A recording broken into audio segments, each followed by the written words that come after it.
listening to the Transformations with Jayne podcast. I'm your host, Jayne Nakata, a New Zealander living her best life in Fukushima, Japan. I'm a podcast consultant and the creator of Pod Launch with Jayne, a system that helps you create your dream podcast without all the drama and hassle, leaving you more free time to do the things you love to do. This show is for people who want to hear stories of women who are doing amazing things here in Japan and across the world. You'll find loads of inspiration for how you can live your best life wherever you are. I'm glad you're here. Let's get on with the show. Hello and welcome to another episode of the Transformations with Jayne podcast. I'm your host, Jayne Nakata, coming to you from Fukushima as usual. Today, I have a wonderful guest coming on the show. Her name is Laura Gainche, and Dr. Laura is a sleep scientist and a holistic sleep coach who lives in Tokyo, Japan. So I really enjoyed connecting with Dr. Laura today, and I hope you will enjoy our discussion. And if you are thinking sleep coaching, I don't need that, my kid is older, etc., I encourage you to listen because she has a lot of really great points about parenting in general and also for women, just keeping in touch with what you need as a human being, basically, because we know what it's like being a mother or being a busy entrepreneur or whatever it is, all of those hats that you wear during the day. It's very easy to forget yourself, forget who you are, forget what you need, and put other people's needs in front of yours all the time until, you end up in a situation where you're not happy or you're very run down or whatever it is. So I encourage you to listen. It's a great conversation and just maybe to feel a little bit less alone, feel part of something, which is the purpose of this podcast. So Dr. Laura is French-Chilean sleep scientist. She's a mother and an entrepreneur, and she's studied and worked in Europe, Switzerland, and the United States, Australia, and Japan. She believes that a third of our life spent sleeping gives us the potential to create the life we want for ourselves and our families. And she supports mothers to go from sleepless to blissful nights through the power of science and connection. But I really love that. It's not just, I got my baby to sleep, so I'm going to help you get your baby to sleep. She's a very accomplished scientist, as well as knowing a lot about the child and parent connection as well. So I think she has a lot of great stuff to share, and I really hope you'll enjoy this episode. Hi, Laura. Welcome to the Transformations with Jayne podcast. It's great to have you on the show today. Hi, Jayne. Thank you so much for having me. I've been following your podcast for a while. I really liked one of the last one with Lydia. That was really, really nice. You did? Oh, shout out to Lydia. Yeah. So thank you so much for having me. Yeah, it's great to have you on the show today. So we like to start off with a little bit of how did you get to Japan? Why are you here? And why are we talking today? So if you could just introduce yourself a bit and tell us your coming to Japan story, that would be really great. So I'm Laura. I'm originally a scientist. And when I became a mom, somehow I got pushed by friends and word of mouth to kind of help people with sleep because my major was sleep as a PhD. And so little by little, I was like, wait, I really like research. Maybe I'll change. I don't know. And now I'm holistic sleep coach. So I help moms go from sleepless to blissful nights through science and connection. How did I come to Japan?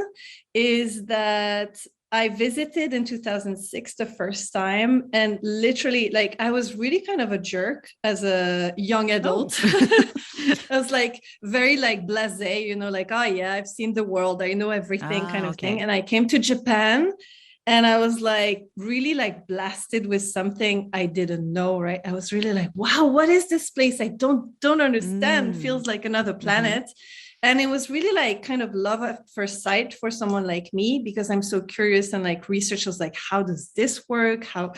And so then I worked really hard to come back. So I came for an internship with my university in 2009, and I worked in Saitama in Riken. And then I thought that you hear a lot about the bad experiences of Japan, like, I'll get over it. I'll live there, and then I'll be done with Japan. But that didn't work on me. Ooh. And I also met my now husband. And so then since 2009, it's been a bit of a back and forth. I've done my PhD in Australia, and then I moved to Switzerland with my husband. And then we came back in 2018. Wow, what a story. And you're so right. It gets under your skin, Japan. You sort of, once you've been here, you can't escape it, kind of thing. And I think Yes. there's such a huge challenge to overcome just to get used to living here, that it's hard to leave that behind. And even people who've left are like, oh, I miss stuff. I don't miss this, but I miss that. It can Yes. never be the same, kind of thing. Yeah. Yes, totally. I see. So what do you do now that you finished all your studying and researching? Mhm. So when I was in Switzerland, I finished my thesis, so like the writing of my PhD, and in the middle of that, I got pregnant. So, and you probably know when you become a mom and you're like, oh, when, during pregnancy, I'll do all these things. And then, I'll brush up on my Japanese, I'll learn Japanese, like you plan some, like, when my baby's born, I'll do all these things. And it's like, yeah, right. So finishing my thesis was already a big deal, even though I had done everything back in Australia. And then it was really like, when people started asking me sleep advice and be like, oh yeah, and then that it would work for them. So that's the first thing, because I'm really all about giving information and not forcing people into something. It's really like, I'll give you what I know. I'll give you options, and then maybe it'll work for you and maybe not. Maybe you can try something else. And then when it was working for them, I was like, wait, how is this kind of easy in a sense? Parenting is not easy at all. I am not of saying course, that. yeah. But giving people just the truth, basically, just some piece of truth, and then they make things work for them. And so I was like, okay, I really love research. Like, that's one thing about me. What am I going to do? Because this is kind of nice. And like, moms seem to like this approach that I have. And so I went for it. So I started really at the end of my PhD. We moved back to Japan. And then here I met a lot of kind of parenting groups where I kind of blended. And now it's a really full-time holistic sleep coaching business. And I want to say, I do not really do any kind of approach like sleep training or cry it out or kind of separation techniques. So if people listening to this are looking for these kind of things, that is not what I do. And I understand that people have different needs. And so that's how I got here, basically. Okay, interesting. So tell me more about this holistic. What does that mean as part of the sleep training that you do? Right. So because I'm a scientist, a lot of people think that I do cry it out, because a lot of people use the science to justify separation and leaving your baby to cry. But when I became a mom, I found out that, the science was not explaining enough for me. And so I'm that kind of scientist. Like, we have a lot of information, but there's a lot of things we don't know and we can't explain. And all these kind of attachment and connection for me is critical. So I really base my services on knowledge. I also always accept that science is getting close to the truth, but never reaching it, and it will change every day. And accepting that we can see the benefits of some things in attachment, connection, how your baby reacts, and those things you can't measure. So my holistic view is really looking at a child, but more at the family as a whole. So it's not just like, oh, this method works for everyone. Like, first of all, we don't live in the same climate. We don't live in the same housings. Like, a lot of people don't have 3-bedroom house. So I really believe that sleep and parenting in general is so unique to every single family, and we should really stop the like one size fits all, like just do this with your baby and it will work. And I don't think that's helpful for moms, because when they don't get it, they put this weight on their shoulders and makes it worse when moms already have this crazy mental load. Yeah, it's very stressful. And if you're looking at a system that comes from someone potentially in America, it might not work if you're living in Japan. sleeping on the floor or whatever. Exactly. So tell me some of the things that you've noticed about your clients in Japan that they struggle with that potentially people in other countries don't struggle with so much. Do you have any good examples? Yeah, I do. And I don't want to be too stereotypical because, in this day and age, I want to be very respectful of cultural differences and things like that. However, I would say, especially foreign moms with a Japanese husband can be tricky because the culture of being a man in Japan, being a dad in Japan, and like the role of the male in the household is very specific. So it is hard for moms to have their husbands involved in taking care of the child. And more than that, even helping the dad to connect with their child. And so it's something that's really hard because first they have to want to, and you can't force that. And I would even push it to say sometimes Japanese people are disconnected from their own emotions. And when it's hard to understand how their own emotions work, it's really hard to then relate to another individual and an immature individual. So it takes a lot of work and patience. Yes. And that's hard because in my work, it's really important for moms to have support. Like it's really important for moms to know that they shouldn't have to do this alone. And so my hardest clients are the ones who can't have any kind of support, whether it's a babysitter, a daycare, or a family or anything. And because that's not how it's supposed to work. No, it's never worked like that until recent history, right? It's always been a kind of a village that has raised children, not just the one person in their little house with the white picket fence, etc. Yeah. Exactly. Yeah, I often would have, especially Japanese mothers, asking me questions about my parenting techniques. And they're very curious to know what's the foreign mum doing. And they would also hear rumors that my kids go to bed at like 7:30. And they'd be like, how are you doing this? What is this magic thing that you do to get your kids into bed at 7:30? And I said, well, that's a schedule that works for me because the 8 o'clock, I need to be switched off from my parenting mode to be able to parent well between 6 a.m. and 7:30. So this is what I've decided. And they were really curious about being able to take control of their family situation. And I got the feeling that a lot of them were just letting things happen, or even the kids were in control a lot of the time.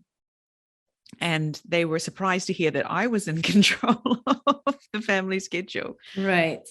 First of all, I love that. Like, I love what you were saying about, you have to put your needs in the whole picture. Like, that's so important. And if by 8 p.m. you need to disconnect and you know that that's one of your limits for your well-being and, your health in general, that is so important. And I think a lot of people think that, so what I do is holistic, but some people call it gentle parenting. Lots of people believe that gentle parenting is just, accepting everything, which is really not. And it really goes together. So like supporting emotions, understanding your child while putting healthy and age appropriate boundaries is critical. And it's a big part of my work. So everything related to sleep, it will come with some boundaries at some point, because if the mom really is burnt out, can't sleep with the kid anymore, there will be some boundary that need to be put in place. There will be some tears.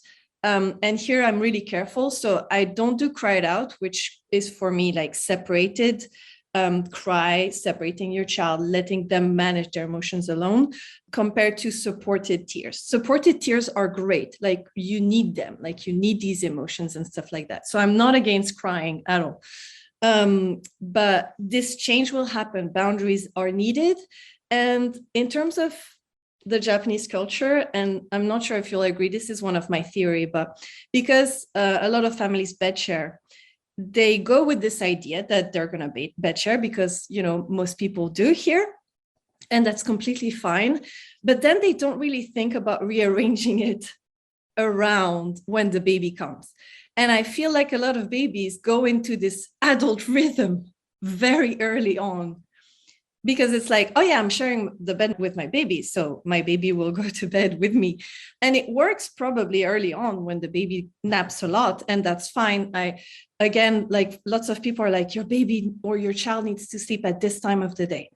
I don't believe so. Like, it really adapts to the amount of sleep during the day, what time they wake up in the morning, etc. But at some point, if your kid doesn't nap anymore and they go to bed at 10, 11, midnight, then I might have an issue. The child might have an issue as well. That just gives me the heebie-jeebies. Kids up till midnight. But it happens, right? It happens in Japan. And I often ask my kids, how many kids in your class fall asleep during the day in your class?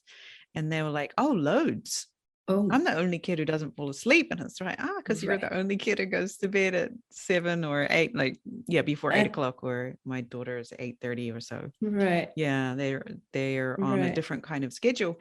But it's a real challenge, isn't it? Because in Japan, so many things are scheduled that do not support having children going to bed at a reasonable hour. So for one example, even we're not talking about babies so much, but older kids are expected to be at after school activities until 7 o'clock at night or something. For me, that's just that we just don't do things, because I refuse to have my children out at 7 o'clock at night on a school night. They should be at home, had their dinner and had their bath, and be transitioning to sleep, not playing soccer or something. So it's this real challenge. I love that. And that also plays into the kind of balance of sleep and activity, because a lot of kids are overstimulated. And the society makes you believe that your kids need to do a ton of things after school, as you were saying, but also that you're not supposed to spend time with your child, which that's another thing that I have a problem with. Like, the priority for me when you have a child is you want to spend time with them. And of course there's some levels, because there are some parents who are working and they have a schedule. But if you don't want to see your kid in the evening, and spend time with them and play with them or read with them, that makes me sad. But we do have the problems of this overstimulation, and then those kids who are disconnected from their parents, of course they don't want to go to bed because they need this time with their main caregiver. They need to feel safe in this relationship and feel like, I can relax now. Everything is taken care of. I'm taken care of. My parents are there. So I totally agree with you. After school activities run really late, but also if you do Monday, Tuesday, Wednesday, Thursday, Friday, and you have things every day of the week, of course the kid is exhausted. Of course they're only waiting for holidays because they just want to do nothing, and they should. It's quite the competition, to have something on after school 3 or more times a week with your various activities for kids, especially in elementary school, until they got to junior high. I'm not sure how old your child is. How old are they? Right, I didn't even say that. So I have one daughter and she's 7. Okay, so same as my son. Finishing grade 1. And I have 2 cats that I also consider my babies. So of course. I have one for a son and a daughter and a regular son. So are there any other pressures that you see on mothers in Japan? Yes. So I'm sure you would probably agree, though, I guess, because I'm in Tokyo and you're more in the not countryside, but a bit further far. Yes, exactly.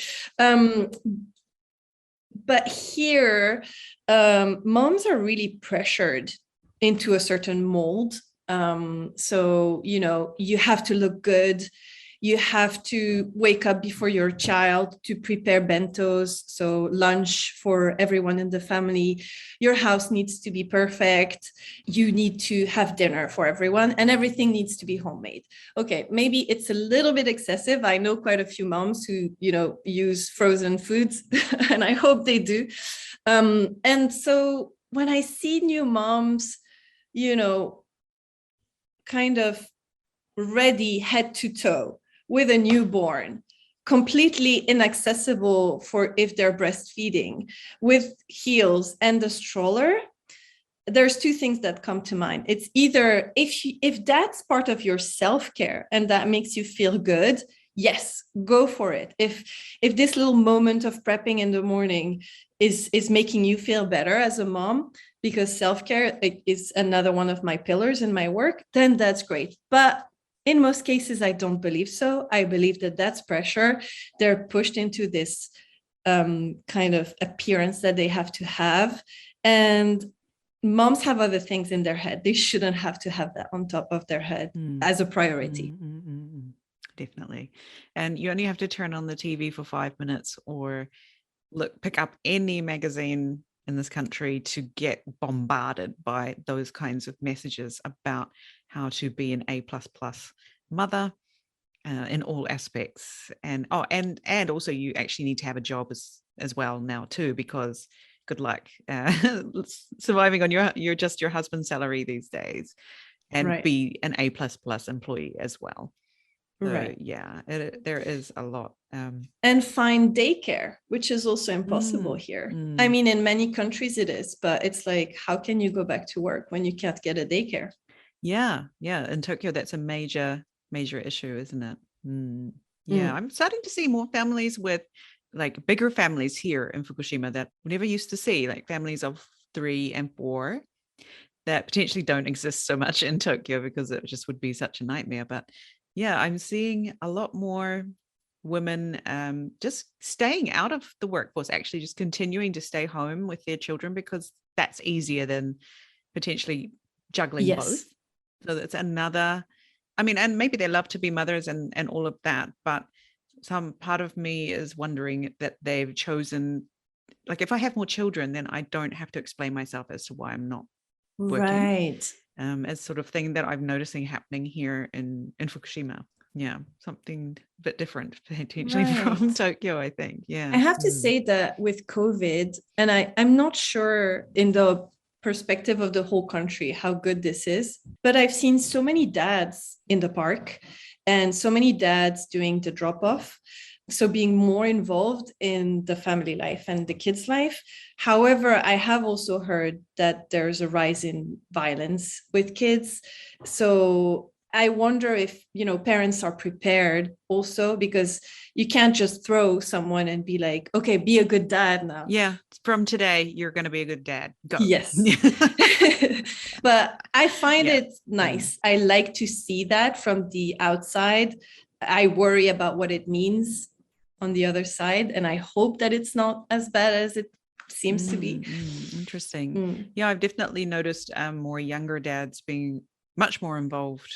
Even just the difference between my older daughter going to kindergarten and my younger son, how many more dads involved in the space of 3 years. I'm seeing a real upturn in dads being involved in parenting. And I think, my husband has always been involved and wanted to be involved in parenting. And people would ask me, how are you getting your husband to do these things? I was like, I'm not getting him to do these things. I'm letting him do these things. Are you letting your husband do things, or are you controlling things in your family completely? And then he can't feel like he's allowed to even try making dinner or try making a bento because it might not be good enough. And they sort of, look a bit shocked. But being able to let go and maybe let your husband take control, or not take control, but take part, is also something I think like Japanese women in particular struggle with. And I think, well, women in general probably too, but definitely it's my home, my castle, my children. And a little bit more to stepping back, learning how to step back. Because women don't want to be criticized for not being perfect, right? So it's hard to of course, let men have a go. I agree with that. And I also think that it's difficult to understand that, especially for moms who are very connected with their children and know their children very well, it's really hard to accept that maybe your children will have different needs with another caregiver. And so it is important, as you were suggesting, that the dad can practice and fail and try again. First of all, because they can find their own way of doing this caregiving to their children, but also so that they can gain confidence, because that's the main thing. And I don't want to blame moms, because the connection when you have a baby is like, you can't explain it to other women, you can't explain it to men, it's not possible. And it makes sense that this survival protective instinct is there. So you have to make an effort to be like, okay, I'm gonna let go, as you're saying, and be like, I'll let him mess up my beautiful, precious little bundle. Yeah. I have to, like, sometimes I tell my kids, like, when dad's in charge, I don't need to know what's happening. You guys just do what you need to do. I'll see you when I get back. Have a nice time. Enjoy each other's company. And when I get back, I'm like, oh my God, I'm pretty sure they've been watching TV the whole time, right, or whatever. But okay. Whatever, do that. But this is great. Like, this is fantastic. Again, your limit, and how to make yourself feel good while finding a balance with your family. And a lot of moms will torture themselves, Oh my God, are they okay? Yes, exactly. So what you're doing sounds really like, your family, your kids, and you balance their needs and maybe the strength of your husband, but finding this balance of your unique family is what I want more families to do, and not be like, oh, so my child is 8 months old, what is he supposed to be doing right now? Which society pushes us to believe. And I've been guilty of that too, even as scientist, even when I know the uniqueness of biology, I would be like, is this normal? Is everything normal? What am I doing wrong? Are we on track? We're not behind yet, are we? Am I going to mess my child for life? Have I ruined my child? Yes. So what is the reality of newborn sleep? So for my listeners who are just starting out on their parenting journey, potentially in Japan, and managing the futon, or shall we futon or shall we not futon? Is this baby going to sleep in their own cot, or are we going to co-sleep? What is the reality of newborn sleep? All right. So the first reality of, I would say, a baby, so not only a newborn, but 0 to 1 year old, is that a child will wake up. And that's completely normal.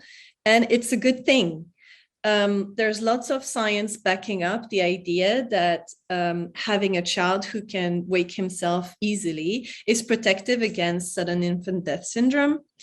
And so the things that can protect are the fact that he's going to wake up and the proximity of a parent. So the recommendation varies from country to country, but I think on average, a year in the same bedroom, so that's what we call co-sleeping, not bed sharing, is recommended for this prevention. So the child will wake up. I looked at a recent study on 0 to 1 year old, and 97.5% of kids woke up and needed help during the night. So the number varies, the number of wakes varies, but it is completely normal. And sometimes we feel like, why are they waking up? Something is wrong. They're waking up because they need to. They're calling you because they need to. And answering their calls is normal, because crying is the method to call attention so that they get help with whatever they might need. It might be a feeding. It might be not being clean. It might be just comfort. And that's the most common. People tend to want to believe that once a baby's fed and clean, that's it. And that's not how it works. So that would be the first thing.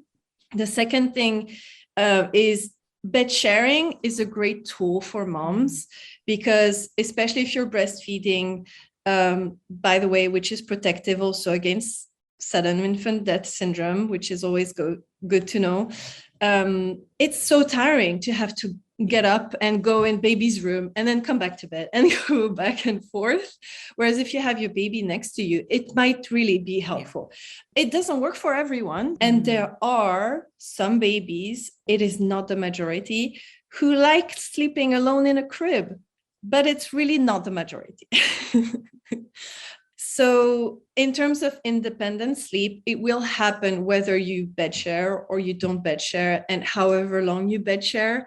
The only thing is when you have enough of the current situation, whether it is the kind of sleep environment or the way you put your child to sleep, you can just make a change.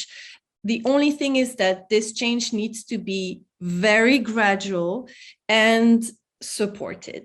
And so, as we were saying, it's really going to be a balance between emotions and boundaries and taking time, because we don't expect a 6-month-old to start walking True. one Yes, day. right?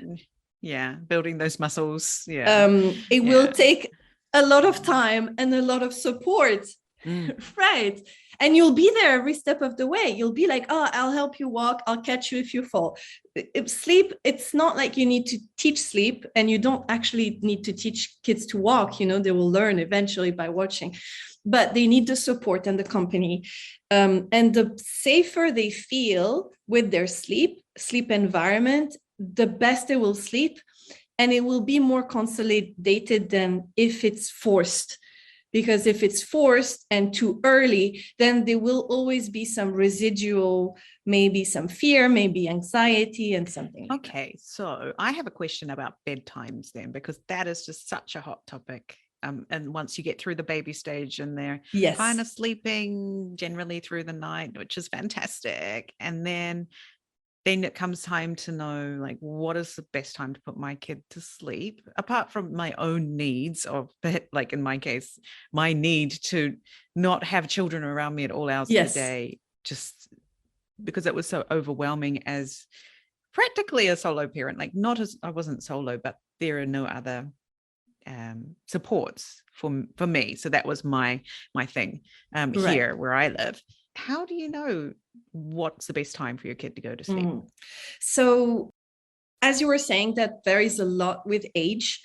Then it varies a lot because I really have kind of 3 kind of profile of children in mind. So there are the kids, and these profile can mix. So there are the kids who are very sensitive to what we call wake window. So how long they've been awake before they sleep again.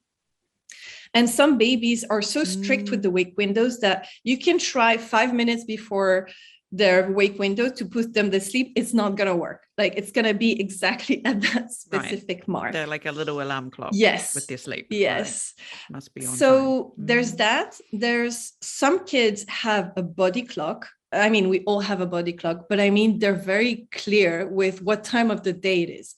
So like, whatever happens, they'll always fall asleep at the same time of the day, even if maybe their first nap was not the same amount of time. So the wake window changes, but the time they go back to sleep is going to be similar.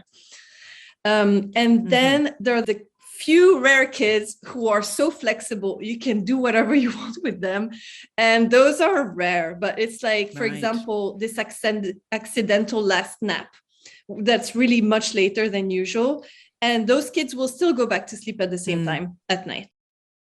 So that's the first thing I would look at, like what kind of sleep habit they prefer, because then you can really work it out. So for example, my daughter is one of those extremely strict with wake windows. And so, for example, when we started daycare, I actually had to wake her in the morning because otherwise she would never take her nap at the daycare. Impossible, really impossible. Again, some kids don't need that. I have met some families who, for some reason, wake up their kids at 6, and it's like, but why? You really don't have to. Like, if you can be flexible, be flexible. And so then, because she was so strict with wake windows, we had to always keep an eye on it and kind of study it. Also, because she's highly sensitive, so she doesn't have sleep cues. That's another thing that some people don't know. Like, some babies have 0 sleep cues. You feel like they never need to sleep. Yeah, that's a lie. They do. They just don't show it. And so it's interesting because we just changed our bedtime very recently. Because we could see that there was a struggle. So we put it a bit later, but it's been literally 3 years that my daughter would go to sleep at 7 and fall asleep around 7:30 at night. But it's been harder and harder, taking her longer and longer. And I would say those are the best indicators of what bedtime you should do, or like that works also for nap transitions, because when the nap starts to being fight, you don't want that. You don't want sleep to be uncomfortable. You don't want sleep to be a battle. And so nap transitions are very gradual as well. Sometimes they'll go back and forth for a few months before it settles. But the bedtime is the same. So recently we're like, oh, it's taking her forever. I think her wake window is bigger. And so we extended by half an hour, but we were also keeping it in mind, like if it doesn't work, we'll just go back. And that's the most important. It's like experimenting with your child to find out what works for them and also for you. So another thing about bedtime is the routine. It's good if the bedtime routine is pleasant for the parent, because if you don't like that moment with your child, they're going to feel it. It's going to be like a shitty moment. Like, just don't do it. Find things that you like to do with your kids, so that moment is really a reconnecting moment that they can enjoy, that you can enjoy, and like, then everyone sleeps better. Reading stories. Don't read stories, do something else, right? Like something else relaxing. Maybe it's just chatting in bed or whatever it is. Or like, I don't know. Play an audiobook or find an audiobook. If you don't want to be the one to read, play an audiobook, a podcast. Like there's some podcasts who have the reading stories.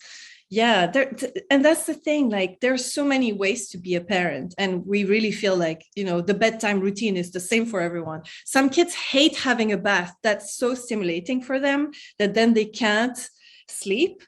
So you really don't have to, especially in Japan, how when you're supposed to have a bath every single night, and it's like, well, my baby can't sleep after that. Why would I do that? Oh my goodness. Yeah, right. That could cause some serious issues unless you decide this is just not what we're doing. And that's what I think we're kind of lucky as foreigners in Japan. We can pick and choose more easily than perhaps your average Japanese family as to what we're going to take on from Japanese culture and what we're just not going to. And in our case, it's been going to bed early is something that we prioritized. And like you said, my 7-year-old, he's going to bed 7:45, falling asleep around, I'm pretty sure he's asleep by 8. And most days that's okay, but on a Thursday, he's absolutely knackered and he needs to go to bed by 7:30 because I can see, it's the end of the week and it's catching up with him. Right. And so that's what we do. Yeah. Always keeping an eye on stuff like that. But how they feel. Last night, actually, I let him stay up a little bit later because he really wanted to watch baseball on TV with his dad. And that's the thing he just loves so much. He's so obsessed with baseball. And I was like, okay, you can watch the Tigers finish their innings and, see if anyone gets a run, and then you're going to bed. And he woke up in the foulest mood this morning. He woke up and he's like, I'm so grumpy today. And I was like, I wonder if that's because I let you stay up too late last night to watch the baseball. Yeah, it's funny. So maybe he'll be going to bed early tonight. But those exceptions are also important. And I would say, especially as a new mom, when, for example, you have a child who really hates sleeping outside and you always have to be indoors. And then you feel guilty if you go out and you miss a nap. And you really need to, as a mom, literally, you really have too much on your mind to worry about too many little things. You will miss a nap. You will miss a bedtime. But it's a bit like a diet, right? And I mean, feeding yourself properly is like 80%, and then 20% is not great. And that's completely fine because the baseline is there.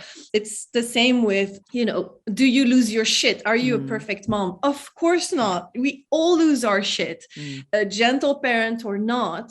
The important is that, you always try your best. And that's what I want my daughter to know. Always try your best. We're not aiming for perfection. I want her to try to be the best person she can be, and I'll try to be the best person I can be. And if I mess up, I will own up to it and be like, okay, clearly I didn't have enough self-care today.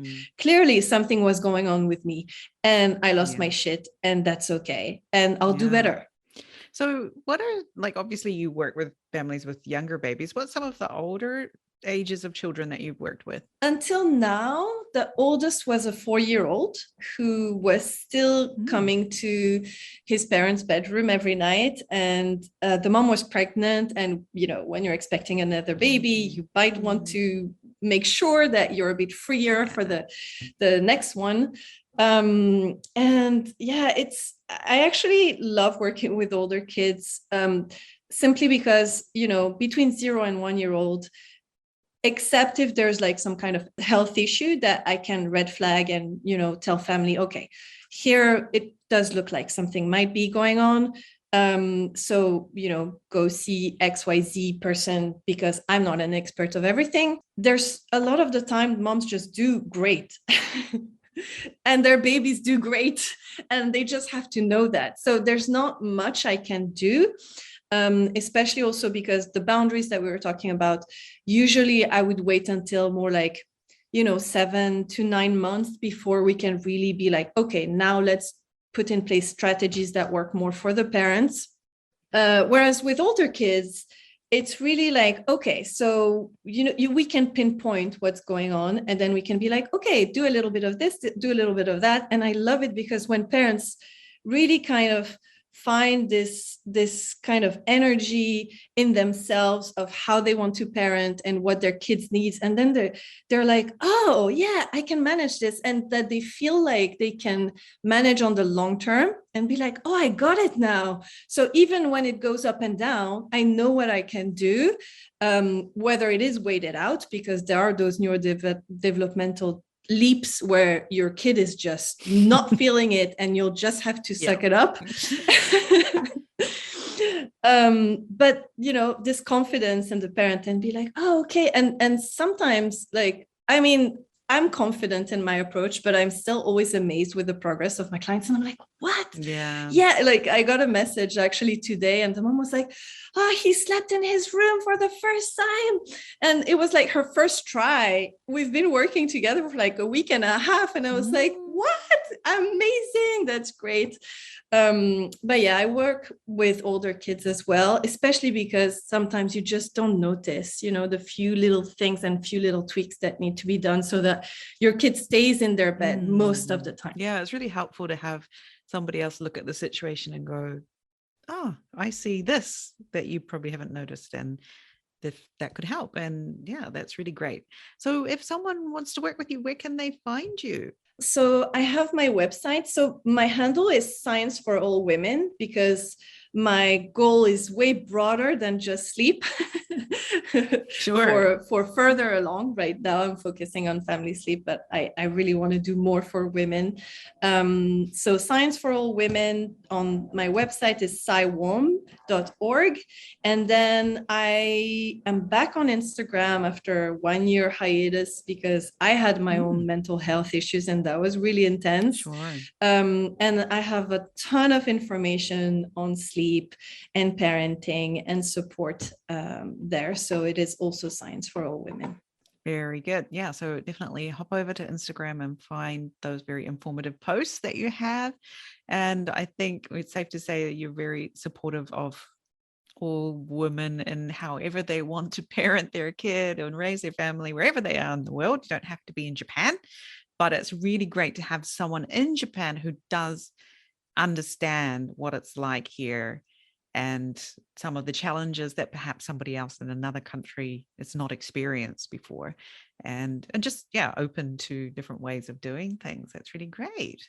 Well, thank you so much for coming on the show today. And I hope that some listeners will reach out to you, and please say that you heard Laura on the show today. That would be great. That was so much fun. Thank you so much, Jayne. So that was the interview with Dr. Laura. I hope you enjoyed it. I really enjoyed connecting with Laura and hearing about her idea for ways that you can find your own unique parenting style. And as a foreigner in Japan, I think that's one of the trickiest things to do, because perhaps the way that you were brought up doesn't work here, or maybe you don't see the value in that anyway. So being able to take control of your parenting journey and raise your family the way you want to do it, even though you live in Japan, even though you potentially have a Japanese husband. And I've done this myself, obviously, with my own family. I have 2 kids and a Japanese husband as well. So I know what it's like to negotiate, are we going to have a cot or are we going to sleep on futons, and are our children going to sleep with us till they're 7, all these things. So yeah, I think if you're struggling with this area in your life, then definitely get in contact with Dr. Laura and see if she can help you. And I think, yeah, so it would be a great way to make your life easier. Yeah. Give this gift to yourself. So if you want to get in contact with her, I think she's on Instagram a lot and at Science for All Women. And please tell her that you heard her on the Transformations with Jayne podcast. That would be really great. Don't forget, coming up soon is my BYO Pod Launch with Jayne program. So if you're from New Zealand and maybe Australia as well, you will know what BYO means. It means bring your own in New Zealand. It's usually used for like bring your own beverage to a restaurant or a party. But in this case, it's build your own. So build your own podcast. And I know there's so many women out there who want to start a podcast, but don't because they get overwhelmed with all the things you need to decide. So BYO is going to help you with that. If you'd like to hear about that when it launches, please get on the wait list. You can find that in the show notes, and you'll be the first to hear about it when it comes out. We're going for our beta round this time, which means it's going to be a little bit cheaper than it will normally be. So I really encourage you to take part in the beta and get your show out there. We need more women in Japan podcasting in particular. So that's all for me today. Have a wonderful week. We'll see you again soon. Bye-bye.